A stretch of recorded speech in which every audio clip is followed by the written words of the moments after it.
Hi. I did not plan to record this, but I was having a session with Cynthia. Cynthia is someone who's been helping me with meditation for the past 3 months.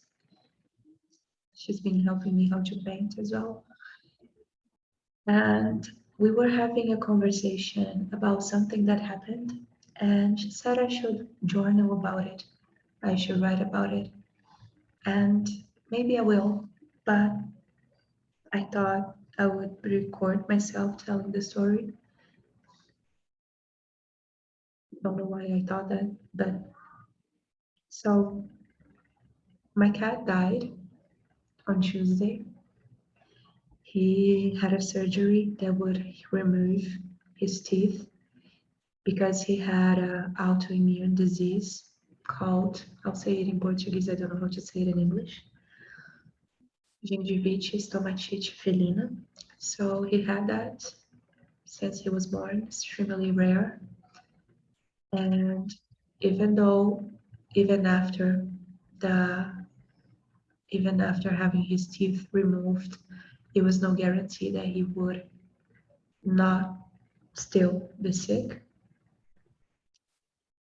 So it took me a while to decide to do that surgery. Part, it was because the surgery was extremely expensive. But I have this idea that everything that could go wrong with me probably will. So why I I did not intend to cry during this, but anyway, so I was actually afraid of losing my cat, and so also I wanted to get second and third opinion, but this year, so he would be on medication every time, and he was a very uh, he was a wild, don't know if that's the word, cat, because he was always in pain, so it was difficult to give him medication. So he was getting it injected. I would take him to the vet every 2 weeks so he would get the medication. But it was a, it was corticoid, and this medication reduces and causes others disease. So he was, at first, he would be okay for a month, but then it dropped. He would be okay for 15 days, and now with this medication, he would be okay for 5 days. I have other cats in the house, so I would compare, I would see how the other cats were behaving, and my cat's name is Geraldo. So Geraldo was always like sleepy, quiet, very, he was always cold because he was always with fever. He was, it's very important. Cats are creatures very hygienic. So he would never give himself baths, and the other cats would not lick him. I don't know if I'm using the right words either. So I decided to do the surgery, to let him have the surgery. And the surgery was on Tuesday. And he he got out of the surgery okay. And then I was so happy that he did. But maybe 5 hours later, he started to have complications. And then the vet called me and told me that he was scared that something might happen. He had a, I don't know how to say, but his heart stopped and they brought him back. But then they were afraid that he was not going to survive, so I should go there faster, fast.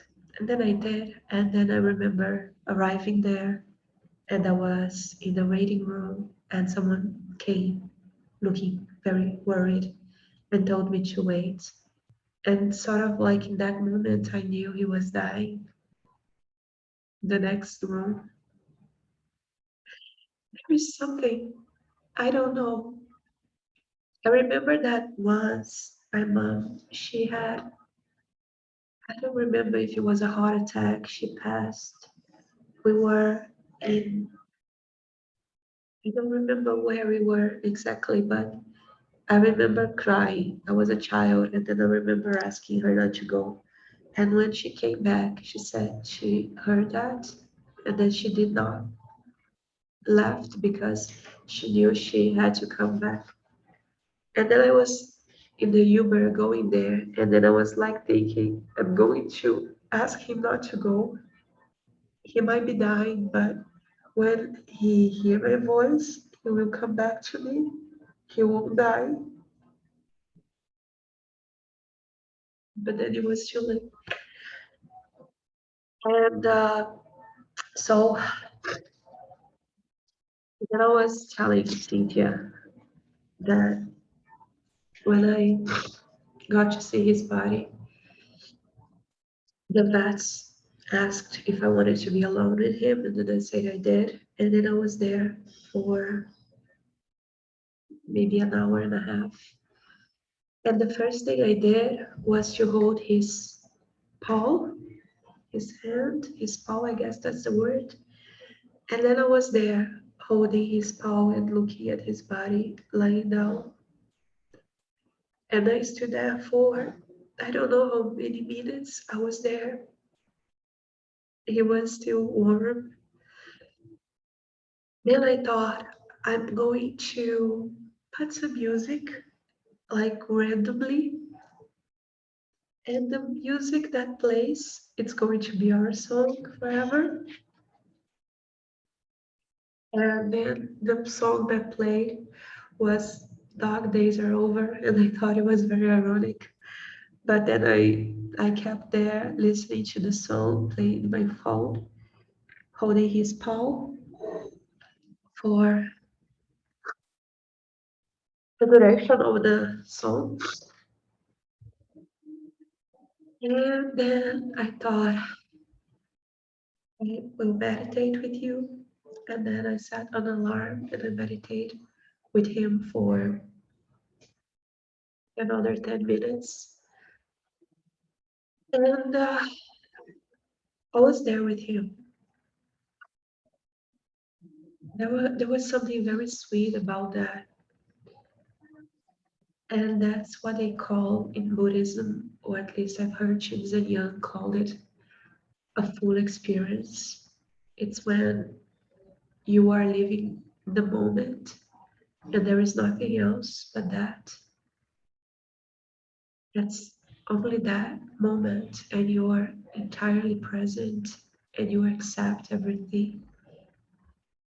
And so I was sad because he died, but at the same time, I was not in denial. I was like in full acceptance. And then I started telling him how precious he was. I I started telling him how I appreciate the time we had together, how grateful I am for having him, having had him in my life. I was there telling him how his eyes were so deep, and I'm thankful for that, and how sorry I am that he had to leave, but it was okay. And I, I am very happy that I had that moment with him. like in terms of personal spiritual growth. I, I don't know. Um, it felt like life was very precious. Like this moment that I talk to you, whatever, whoever you are, whatever you are, it feels like it couldn't be any different from this. I couldn't be doing anything else than sitting here reminding, remembering of Geraldo, my cat, and you couldn't be doing anything else than watching me. Doesn't matter if you're watching this like 10 years in the future. It's like every piece is where is supposed to be. The piece being us and life. It's everything playing out the way it's supposed to. And maybe the only free will we have is to be okay with whatever happens. It's our attitude. And since you told me that it's very important to let go of trying to find answers because it might not have an answer. And instead, we could practice this full acceptance. There are some moments in the past 2 days where I was like blaming myself, but then I would drop that line of thinking because I did what I could, like we all do. I truly believe that we do what we can, and it might not be enough, but it's because that is our level of development. I remember there were times I was so busy with things, or I wanted to be online, talking to people online, or and sometimes I would think I would be better like playing with my cats, especially with Geraldo was sick. But I couldn't let go of my phone or of my monkey mind. And then I think now I could have given him more of my time, more of my attention. I could have cooked home meals for him. I could have been more. But then I think that I did everything I could. We didn't know better. Like we usually don't know better. But then we do know better. And it might seem too late when we know better. But it's the journey we are in. Like we are getting better, we are getting wiser, we are becoming better humans. But it's probably because of things like that, because of things that happens, things that happen. So yeah, I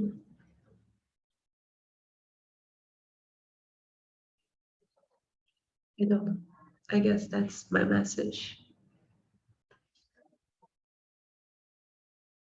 Before I go, I would like to share some pictures of Gerald. Um, 1 second, I'm going to share here.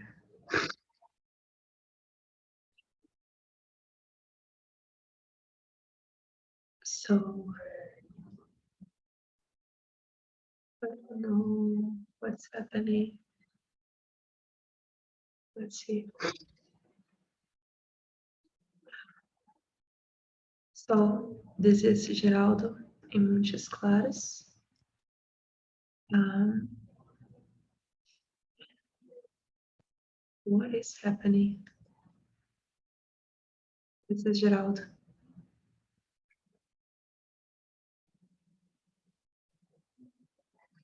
I love his eyes.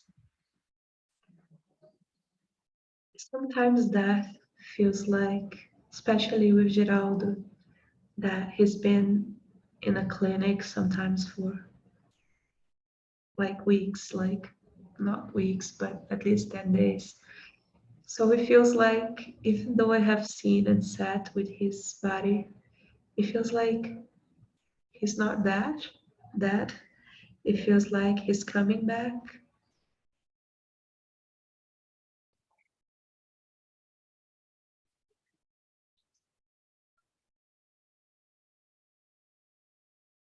Look,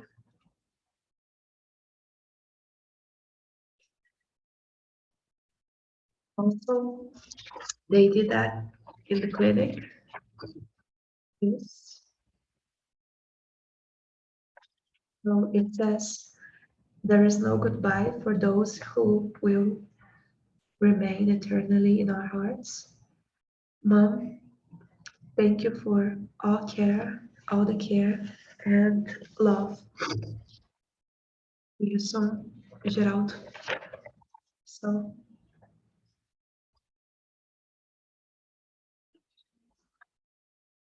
yeah, that's it. Um, Thank you, I guess, for listening to this. Bye.